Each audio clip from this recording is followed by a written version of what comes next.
Welcome, everyone. I'm back for another solo episode. It's been a lot of fun. I've been doing a lot of interviews lately and really good ones. I'm really excited for some that are coming toward the end of the year and even into 2026. So stay tuned for those. But I do always love just coming on here and doing solo episodes. And funny enough, I never really know these things, but I found out that you guys really like the solo episodes because when I looked at my analytics and the data, it showed that those are getting a lot of listens. So feel free to reach out to me via email. I can put my link or my email down in the show notes, but you guys can let me know if there's specific topics you want me to cover.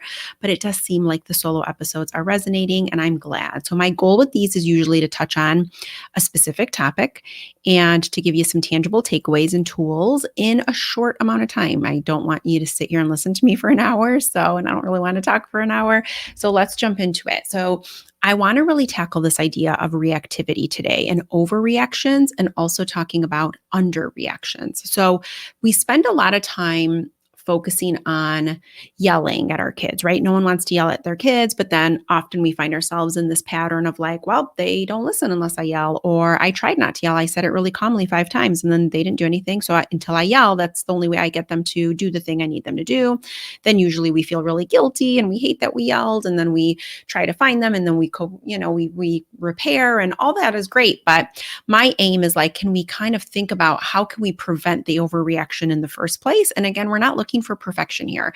If you're listening to this and you're one of my one-on-one clients, or you've worked with me one-on-one, you know that what I often say is like aim for 80-20, even some days 70-30, because you're never going to do it perfectly. And the more we hold ourselves to that standard, I think the more we wind up feeling terribly frustrated, and it actually like zaps our energy even more in the moments when we do struggle or when we do lose it, quote unquote, or have a big reaction. And ultimately we have to be able to show ourselves grace. We have to be able to get regulated after those moments. We have to know the importance of repair.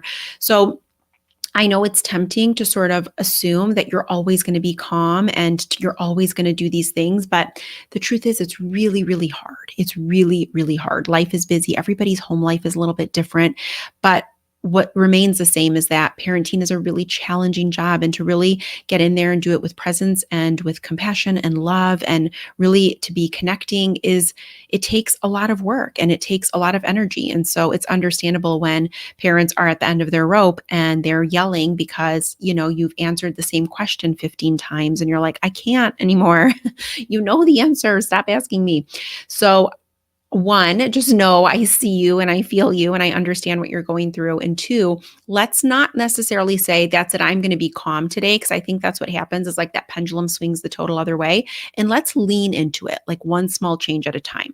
So I'm going to walk you through my 4-step process, PARR. And I've done other episodes on this. I use PARR when I coach. There's a free workshop that you guys can watch. But I created a PARR journal. And before I even get into the journal, I want to talk to you guys about what PARR stands for. So if you're new to me, PARR is the 4-step process that I created for me when my kids were in that sort of school-aged, independent, leaning towards tweens.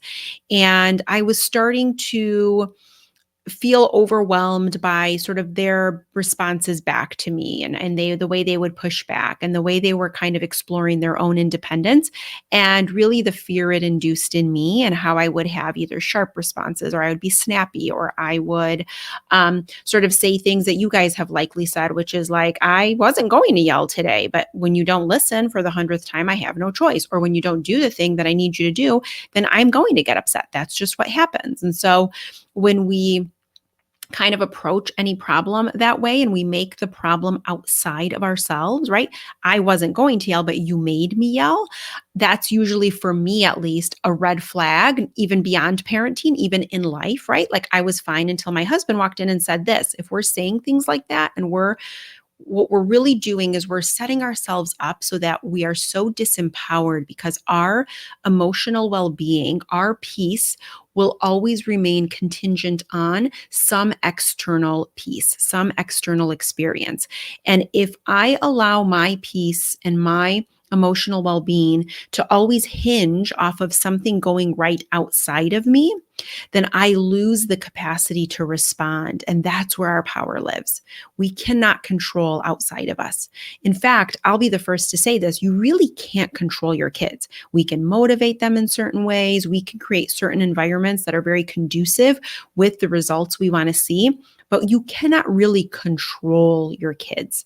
So when we begin to let go and sort of recognize that process of like, I'm not really the one controlling them, I'm really teaching them how to empower themselves, how to be good people in this world, how to be thoughtful, respectful humans, how to lead with compassion, how to be productive and to work hard. Like these are things that I wanted for my kids when they were younger. And when I started to really look at that and say to myself, like, this isn't up to you in terms of like what you can't control them. What's up to you is how you respond, how you show up, how you manage moments of chaos, how you manage your own stress. How are you regulating your emotions? How are you checking in with yourself? And once I began to look at that and have this sort of mirrored experience of like, what is this here to show me rather than what do I have to fix in them so that I can be calm? That's where PARR came down. I always call it like it was like an intuitive download. But what essentially started to happen was this, and I'll explain the steps in more detail with an example. But the first part of PARR is pausing. So it stands for pause, acknowledge, respond, reflect. So the first part was being able to pause, creating just a little bit of space between myself and the big reaction that was ready to come out. Number two is acknowledging. I so often would just bypass what I was feeling. So if you're feeling triggered, and instead of just saying, I'm really activated, or that's really hard for me every time my kid speaks rudely, or every time they roll their eyes at me, instead of just saying, that's a thing that's hard for me to do, I would go back into blame. Why are they doing this? How are they acting this way? Who do they think they are, right? Like when we start to blame the child for our emotional state, that should be a red flag for you to kind of go inward and go, I'm going to stop right now and I got to take a minute here. Then once we acknowledge our state, we respond. And when you are using PARR in the context of parenting, I always say to lead with the question of what is my child showing me they need in this moment? When we lead with that, once we've paused, regulated, acknowledged, and now we move into a response, and that's our question, it will always guide us the right way, and we will have a better game plan in place in terms of what do they need? Do they need a boundary to just be restated? Do they need space? Do they need me to just be able to acknowledge that I know this is hard, but the outcome's not changing? Do they need me to repeat something? Do they need an option? Like, what do they need? But you will not know that until you have completely cleared your own space, until you've been able to pause. Otherwise, it becomes about your reactions. They respond to your reactions, and what you do, and you've heard me probably use this term, is we start to match each other's energy and everyone's escalating together.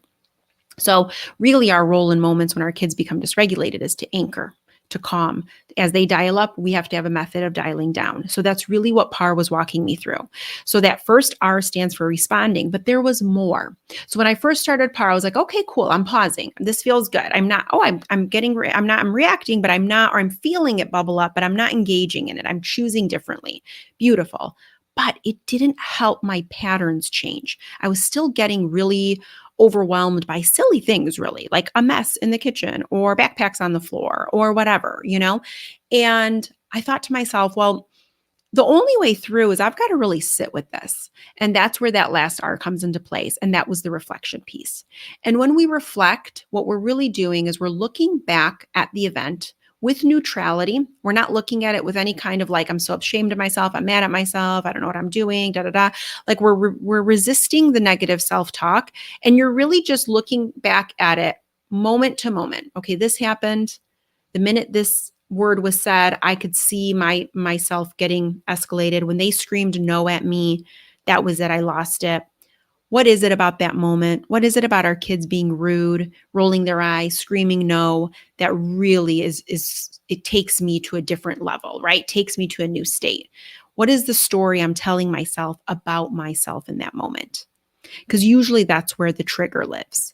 We're saying something like, I didn't raise a good kid. I'm clearly not a good mom. Good kids don't behave this way. My value as a parent is directly connected to how they present in the world. So if they're disrespectful, I failed. So you can clearly see in the world of a child, they're not thinking about any of those things that I just said. But in the world of you, the parent, when it's that loaded, you are naturally going to have a much more heightened response, and it's going to shift the way those events play out because there is no place for you to pause. So let's walk through it, and I'm going to give you some things to think about on this in this episode. And I'm going to talk to you about exactly how I journal. I have been a journaler for a while. I started off as a non-journaler. I actually didn't get it. Like I've done a ton of work in the self-discovery space and self-improvement. I'm a big reader. I read a ton of nonfiction books. I have a lot of spiritual people in my life that are really mentors and people who guide me. I'm always a big fan of like, how are we continuing to evolve and grow and deepen our purpose here, and how we connect with others and how we create space for others, both our kids and others in the world. How can I contribute? How can I be of service? So I really like live my life this way. These are daily things that I say to myself, and it's really like at the core of who I am. So when I started journaling, it was done reluctantly. I didn't want to do it. I actually used to say to people, like, I don't get it. What are you writing? Like, what do you write about? And they're like, anything. You just kind of, it's like a brain dump, or you just express whatever, or you just, and again, this wasn't in the context of PARR. This was just journaling. And I was like, it feels like such a chore. Like pull out a notebook, grab a pen, handwriting, like who writes anything anymore? Like I'm all about, typing things out. And I mean, there was a ton of resistance. And then I read a book by Julia Cameron called The Artist's Way. And this is really about tapping into our creative side and really working through the resistance that comes with what it means to be creative and share. And when we say creative, I'm not talking about just musicians and painters and artists. I'm talking about like a business person has to be creative. A parent has to be creative. Creativity lives in everything we do. So basically, if you're not familiar with The Artist's Way, one of the tasks, it's a 12-week sort of process, is you have to commit for 12 weeks to doing something called morning pages. And morning pages is writing 3 full pages of anything. So literally, she even guides people like me so that in the beginning, if you don't know what to write, you can just say, I don't know what to write. I don't know what to write. I don't know what to write. Like you can keep repeating the same sentence. And essentially what ends up happening is you start to deepen and you start to unlock a little more that's inside, right? A little more of the things that maybe you're not comfortable saying out loud, but suddenly those things start to bubble to the surface. And as I continued the process of morning pages, like I said, I started very resistant. And I just thought to myself, okay, here's the deal. You can do it for 12 weeks. Just finish the assignment, do what's being asked of you. It's 12 weeks and you can stop. There's a lot of like that kind of self-talk going on. And I can tell you now, I've never stopped. I love morning pages so much. It is the thing that clears and empties my brain every single morning. I write about anything and everything under the sun, from the bird that flew by the window as I was writing that just spoke to me, or writing about, the morning I'm having, how delicious my coffee might taste as I'm taking my first few sips.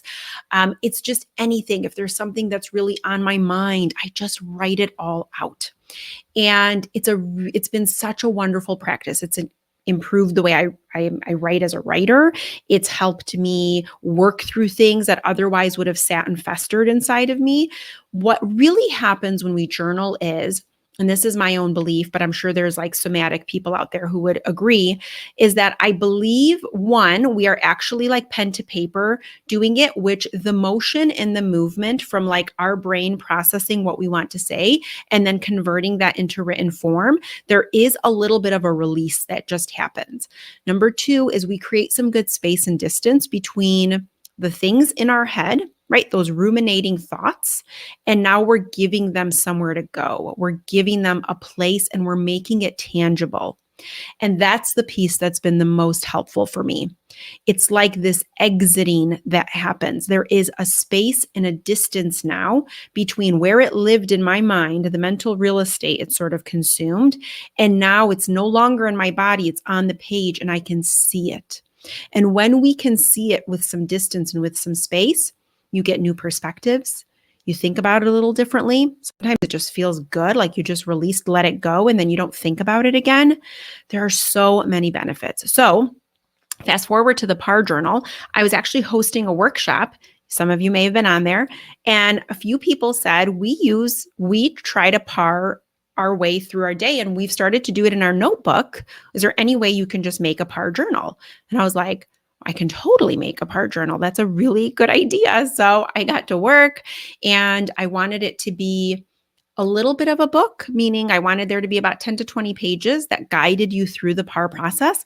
And then I really just wanted it to be blank pages after that, because when I journal, I actually don't want to constantly be prompted. I like the stream of stuff just coming out of me. I like that flow to be uninterrupted. And so I walk you through the prompts at the beginning, but then those pages are blank so that you can decide how you want to do it. If you want to grab a prompt from the start of the journal and plug that in and structure it that way. If you're like, I've got the system down, it's here. Now I just want to be able to dump on the page, basically, then you can do it that way too. But what's going to happen is this. When we start to observe our reactions, our overreactions or our underreactions, we start to pattern. And patterns are really important, not just in parenting, but in all relationships. We want to pay attention to the patterns that work, and we want to pay attention to the ones that don't. And the ones that don't are usually the moments where we either underreact and stay small and hide, or give up or numb. And when we overreact, those are the bigger moments, the yells, the fights, the screams, the resorting to a tactic of using fear or shame to get your child to do something. They're usually the moments that in the aftermath, we're like, how did we get here? Why did I do that? So with that, I'm going to first start by explaining why the two main reasons why we usually overreact or underreact, so you can start to think about it in your own experience. So the first reason is we overreact because we are unaware of our activators, of our triggers. And what happens is those things cause a fight or flight response in us. When we don't have any self-awareness around this, that fight or flight response takes over, your nervous system completely becomes dysregulated, and you're no longer calm about it, and you are reacting from a fear. You're usually reacting from some insecurity that's been poked, right? And so then we shift into a big overreaction because we are trying to attain some form of control on a situation that's saying to us, you're out of control, you're not in control, danger, danger, danger. Now, if you're somebody who has always established a sense of safety within when you can control your outside environment, parenting will bring you to your knees because, like I said earlier, we can't control our kids. And if you are not a parent listening to this, you will also come to realize that life will bring you multiple experiences that are going to disrupt your desire to always control, to show you how to establish a sense of safety within, so you are no longer dependent on the outside world fixing so you can feel fixed inside. The work starts with us. It's an inner process. So number one is that we're just not aware of the activators or the triggers. This elicits a fight or flight response. Flight, we underreact. Fight, we have a big reaction. There are more of those responses. There's like freeze and fawn, but I'm just going to stick to flight or fight right now because that tends to show up the most. And the second reason that we have big reactions is that, let's just say you're kind of like, okay, I'm going to work on pausing, but then we don't know what to do. So let's look at this in the context of parenting. So let's say I'm working with a parent and they're like, sometimes I ask them to do really simple things like go clean up your room, and they scream at me. And they're like, no, I hate cleaning my room. You're bossy. You tell me what to do all the time. I don't care about my room. Like, you get the most it's like a crazy disproportionate response from your kid. And you're like, oh my goodness. And so here's the deal. When we haven't done the work on ourselves, we hear that reaction. We're like, oh my gosh, I'm not the one in control. I'm raising a kid who doesn't listen. This is like an assault on my parenting. I am exhausted. I do so much. I'm constantly giving and I'm just getting very little in return because, again, you've subscribed to the story that my worth as a parent is contingent on how my child presents in the world and how they behave. So when we hold on to that, there is natural codependency that's built in. So now we're going to have a very heightened reaction because that feeling is so awful. That feeling of like, I'm not doing enough. I'm not good enough. I'm not good at this. I've got to lock in right now and get control in this situation. And then we respond with a very heightened response, a big yell, whatever it is. Or we ignore, we just say whatever, or we say something kind of snappy back, just depends on the situation. But nonetheless, it doesn't yield a result that we want. So that's a really quick example of like where those two things come into play. So now let's say you're like, okay, well, I don't like that they just said that to me, but now I don't even know what to do. So when we don't know what to do, we just naturally are going to launch into some probably tactics that you learned when you were a child. So you're going to resort on shame, control, leveraging fear, right? All the things that we're hoping will shape or change the behavior. So those are really the two reasons. So now I'm going to walk you through a story or an example that where PARR was effective for me and how I used it with my kids. So they're now adults, but they at the time were probably like in elementary school. And I was just in a new job and life was like so kind of chaotic for all the reasons that it would be, not in a bad way. It was just a lot, right? Like I was adapting to this new environment. When anything is new, there's always like additional stress. We're always a little bit more in our heads about everything. So there's just more emotional real estate that's unavailable, right? Because I'm so focused on like what's happening in my day to day. And our kind of agreement with the kids was that when I would get home from work, because I would get home earlier than my husband, I was the one taking them to soccer practice on certain days. And so when it was my days, I would always say to them, you guys, when I get home, here's the deal. I want your backpacks put away, because if you've listened to other things where I've talked about PARR, one of the things I share is like mess equals stress for me. So I've always been somebody who has liked sort of control in my home in terms of like keeping it very minimal. Now, again, I've had to work on this and I have worked on it. I've done great with it, but it takes time and I had to recognize it in myself first. So one is like, I would always say to them, I want your backpacks put away. I don't want to find papers all over the dining room table. I want your homework to be, if you have homework, make sure you do it, leave it out if I need to look at it. If not, put it back in your backpack. So there was a lot of different things, if you may eat in the kitchen, clean up your dishes, put things away. So sure enough, I would get home and none of this was done. And I'd be like tripping over backpacks. And I think they did their homework, but it was like kind of put away. And there were like papers on the dining room table, which was always like a thing that I hated. And there were dishes in the sink. And we didn't have a lot of time, right, between like me getting home and then them getting to practice. So this was the pattern that was created. I would walk in, I would see the mess. No self-awareness at this point. I'm not even thinking about triggers. I don't have PARR in place yet. And I'm like, hey, I have said this multiple times. I am asking you guys over and over, like, please take care of your things. Now we're going to be late. And this is like, and the minute my voice hits that higher volume, I see both of them spring up and they're just scrambling now. One's grabbing the papers, one's trying to grab their backpack. One is kind of annoyed that I'm yelling and they're saying, we're fine, we're not going to be late and whatever. And we're driving to practice and everyone's in kind of just a down mood, right? I'm tired. I'm annoyed. I'm thinking to myself, if they would just listen, if they would just do this, it wouldn't feel so frantic and hectic and whatever. And then they would kind of be down because I think they'd feel bad that like maybe they didn't do what they were supposed to. And maybe they looked at me and thought, I don't want to say anything because I don't want to need her to get mad again. Like whatever the thing was that they were thinking. I don't know. But the truth is like that is what that pattern looked like.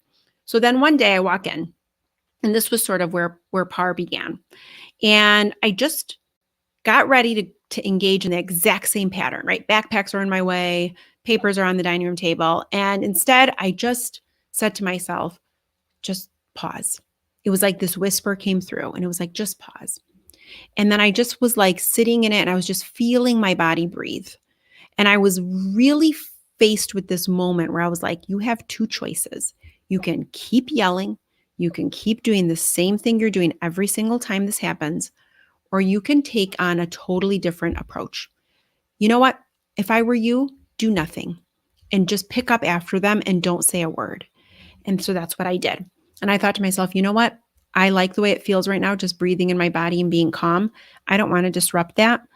I'm going to take the time to wash the dishes and I'm going to go pick up their backpacks and I'm going to make sure their homework's done. And I'm not going to say a word and I'm going to greet them so happily because I love those two kids more than anything in this world.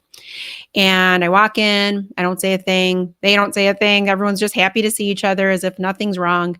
I clean up, I do everything. And I do it really mindfully and peacefully, not with resentment, not with anger, just like with, you know what? It just is what it is. I'm making this bigger. And I know I'll be led to what I'm supposed to do, but I can't keep doing what I'm doing. So I clean up after them. We get in the car, driving to soccer is awesome. We're singing, we're telling funny stories, we're telling jokes. Everyone's in a great mood, very different from all the other days. And we get home, same thing, everything's great. And then I say to them this, and I'm in a really calm state now, right? Because I saw what happened, and I'll tell you about what I call this term when I coach families, but I talked to them and I said, you know what, you guys, today when I came home, I had two choices. I could have yelled and done the same thing I do every time when you guys don't clean up and put your things away, and you guys have to get up, and you're annoyed with me and I'm probably annoyed with you and the whole thing. And it just doesn't feel good. And today felt good. It felt good singing with you guys in the car. It felt really good telling jokes. It felt really good like hearing about your day, and everybody was like connecting, and that's like what I want, you know? So from now on, I'm not going to yell anymore when I see the mess. But what I am going to do is I'm just going to time myself. And it takes me like 10 extra minutes to clean up after you guys. You're just going to lose 10 minutes of something you really want to do. And we'll just trade our time. And it's no problem. And I'm not mad, by the way. Like, it's up to you guys. If you're like, hey, we don't feel like, doing it, or you're having a moment and you don't really want to do it, just know that I'll ask for those 10 minutes back somewhere down the line in the evening. And they were like, okay. And we agreed, and we made this agreement. And I never had to do it. Every time I came back from work on the days that I was taking them to soccer, they did what I asked them to do. And we didn't yell anymore. And here's what happened. And this is what I call this term. We need to be energy shifters in our home and for our kids and with the people we love and with ourselves, most importantly. And what I did that day was I said to myself, what is the energy I want to engage with? Because this doesn't feel good, what I'm doing so far. And I shifted the energy. And we had a wonderful time, and our evening went well. And then, because I was regulated, because I took time and space, I was calm, and we came up with a really great arrangement. And they liked it, and it felt fair, and it felt good to me too. It gave me a plan. So now I knew I wasn't going to overreact or blow up or do anything. And honestly, in the grand scheme of things, I started to say to myself, stop sweating the small stuff. Right? Like, have more of those evenings, more of those moments, not the big fight over who left a dish out. Like, no, that's not what I want to know. That's not when I think about my life 10 years from now and I look back. I don't want to think about like battles over a clean room.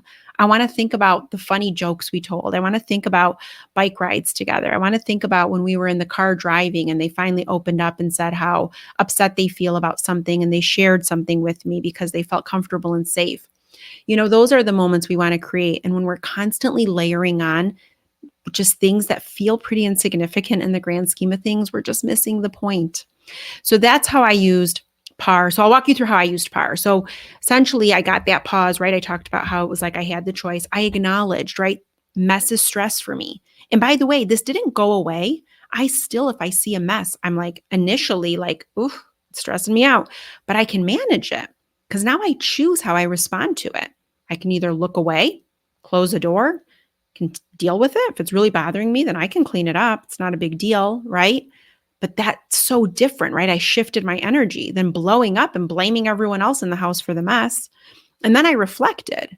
And in my reflection, I started to think like, what am I doing? Like kind of what I was just saying. Why am I blowing up about this? Why am I missing the point of all this time I have with them and how I want to use it?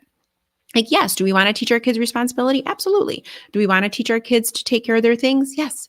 Can we have some grace in that process? Yes. Are there bigger things to think about some days? Absolutely. So again, I'm not saying do nothing. I came up with a plan, and it was an effective plan. It might not be the plan that works for your household. And again, that's why I love coaching, is because I can get in there with parents and go like, okay, let's see what works for your kid. Every kid's different. But it worked for mine. And in doing so, and in my reflection, I started to go like, okay, am I a bad parent if my house is messy? No. Are my kids any less loved because the house is messy? No. Do I have bad kids because after school they decided they wanted to play instead of do the things I wanted them to do because they just had a long day at school? No, right? So I interrogated all the little stories I was telling myself about that moment and what it meant about me, right? And usually these are stories that are rooted in some form of lack. I'm not doing enough. I'm not giving enough. I'm not strict enough. I'm not nice enough. I'm not whatever enough. And when we do that, we just miss what our kids actually need in that moment. So in that moment, my kids, if I go back to that idea of how we respond and the question we ask ourselves, what do they need in this moment? And you know what? In that moment, they needed grace. They needed me to shift the energy. They needed me to be the light mom for the minute. They needed me to not care about the papers on the dining room table. They needed to open up and share and have fun with me. And so those were the things they needed. It wasn't about all the little things. And then what I needed was I did need them to understand that they have to contribute to sort of the functioning of the home. And I knew it was a process, and I knew we were learning and we would get there. So that's sort of how PARR works for me in just one small example, but there are so many ways that we can think about how to use this. It's really effective for a lot of my clients who are not parents that come to me more for life coaching, inner parenting work, really working through blocks. What's happening is we're doing almost the same thing. We're pinpointing the patterns in their lives that are not serving them well. We're kind of looking at the origin story, and then we're pulling it apart, right? And we're looking at it and we're wondering, where does that live? Why does that get to take up so much space in our lives? What can we let go? What can we place? What can we put in its place? What's a new story we can start to adhere to and believe? But it takes time. And so PARR is a really great process in helping us better understand and attune to the things we need. So here are the benefits of what a PARR journaling experience is like, right? One is it's the somatic experience. Very few parents that I work with will give themselves a minute to reflect on a situation. It's like we are moving from one fire into the next, and we are not taking any time to do what I call recalibrate. We have to be able to recalibrate our subsystems. Yes, our systems. We have to have a way of being able to empty, as I said. We have to have a way to clear and get rid of the noise in our heads, right? Life is busy. Parenting is hard. If you're not a parent, you know that there's a lot we carry and think about throughout the day. Where are we releasing that, right? So just one, recognize the benefits of the somatic practice of the release of just pen to paper and giving yourself this outlet. Number two, you're going to start to identify patterns. You're going to see those patterns that I'm talking about. So in the context of parenting, where are those big reactions happening or the underreactions? What's the thing? If I was in a coaching session with you and I said, okay, if you could change one thing today, what would that one thing be that would bring you a little more peace and ease? How would you answer that question? Right? What are the things that are causing the distress and what are the things that seem to be working? Right? And let's pull apart within that journaling practice. Let's reflect and think about, okay, well, what do I actually need? That's a prompt that's in the journal. It's so important that we check in with ourselves. What do I need to create the outcome that I want? Do I need better tools? Do I need a way to regulate myself? Do I need more support? I've worked with couples before, and sometimes it's like, maybe bedtime should go to the other parent because you just might be too zapped at that point. And that other parent says, yes, please, I will do it. And all of a sudden, because that's never been communicated, it all of a sudden feels like, well, I didn't even know it was a choice. And it's like, well, no, let's talk about this. What do I need? Sometimes it's even like, hey, like for me, this is back to my, like, you guys probably think I'm like a clean freak, but like if someone cleaned up a space for me, just like the calming that would bring me, it was like the best thing ever. So what do I need and how do I express those things? How do I work through those things? How do I gain those things? So that's a really great place to go. When you're reflecting, think about like, what are we telling ourselves? Do you subscribe to the idea that the way your value as a parent is directly connected to how your child behaves? We want to pull that apart because, by the way, that is not true. And you actually place an additional burden on your kids when we tell ourselves that. So those are the benefits of it. So here's the thing. I was thinking on this and I'm so excited for the journal. We just launched it. I'm so excited for people to have it in their hands and to be able to read through it and reference it. I'm excited for people to do the work. But I was thinking on it and I was talking with some clients, and I want to offer a free workshop to anyone who purchases the journal. So if you purchase the journal in the next 2 weeks, right, we just launched, I am going to host a workshop about PARR, and I'm going to be available on Zoom to ask questions, and I want to walk you through this process. It helps so much, you guys, when we can do this in community, when you can see another person who's like, I lost it too, or we can laugh at these things. Like I can't tell you how many times, like I have a good laugh with the families I'm working with because we have to bring humor back into it. Like if nothing else, if you can't laugh at the end of the day about how your kid completely did a number on you and smarted you on some way or was so clever that they ended up getting the thing they wanted without you even realizing it. Oh my gosh, like celebrate that. magic. That's their magic. Enjoy it. Have fun with it. Laugh a little. Lighten the load, right? And we reset and we start again the next day. But I want to do this in community and I want to guide you guys. So if you purchase the journal, you will get a follow-up email or a link. We are working out the details right now, and it might be already worked out by the time you guys are listening to this, but you will be able to participate in that workshop as part of being the journal or owning that journal, because I want to really be there to hold your hand in this process, because I know it is hard. I know it is not easy. So a link to the journal is in the show notes. Feel free to message me, you guys. If you have questions, you can DM me over on Instagram, or you can follow up with an email to albiona@theparentingreframe.com. I would love to hear from you, but I'm really, really excited for you guys to have this resource. It is kind of like having me whisper in your back pocket. And once you start to adopt the steps of PARR, it starts to become more second nature, and all of a sudden it's embedded. And then you really start to live your life with more awareness, more ease, more peace. And that's not because anything on your outside completely changes. It's because you start to make those inner shifts yourself. And I promise you, that's when things on the outside change. So I'll leave you with that. I'd love to see you in the workshop. I would love to do this work with you and connect with you. Feel free to ask me anything. And thank you guys so much for being here.